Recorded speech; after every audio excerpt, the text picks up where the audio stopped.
Walaikum assalam wa rahmatullahi wa barakatuh. The question was, why do Christians believe in Spirit and Holy Ghost? Sister asked earlier that why do the Christians believe in Holy Ghost and Holy Spirit? Because that's mentioned in the Bible.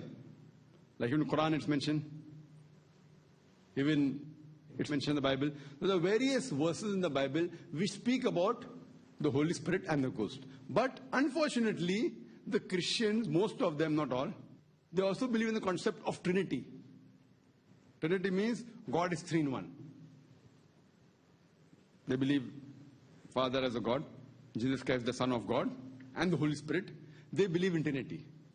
The Holy Spirit, there's no problem. But saying that is a part of God, that is God itself, that's a problem. And if you open the Bible, you will find that the word Trinity does not exist anywhere in the Bible. If you open the Bible, the word Trinity is not there in the Bible, but the word Trinity is there in the Quran. If you read the Quran, the word Trinity is there. It's mentioned in the Quran in Surah Nisa, chapter number 4, verse number 171. It says that Wala taqulu salasa. Don't say Trinity. Intahu khairul lakum. They say stop it, it's better for you.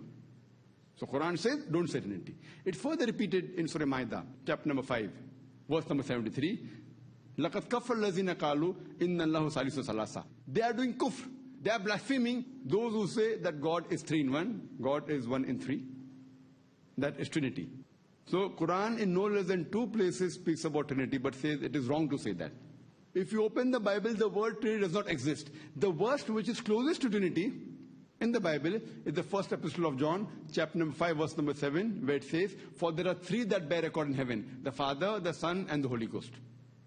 And these 3 are one. So this is the closest to the Trinity, that for there are 3 that bear record in heaven, the Father, the Son, and the Holy Ghost. And this verse, if you read the Revised Standard Edition, Revised Standard Version of the Bible, revised by 32 Christian scholars of the highest eminence, backed by 50 different Christian cooperating denominations, these people say that this verse of the Bible, the first epistle of John, chapter number 5, verse number 7, is an interpolation, is a concoction, is a fabrication, and they've thrown this verse out of the Bible.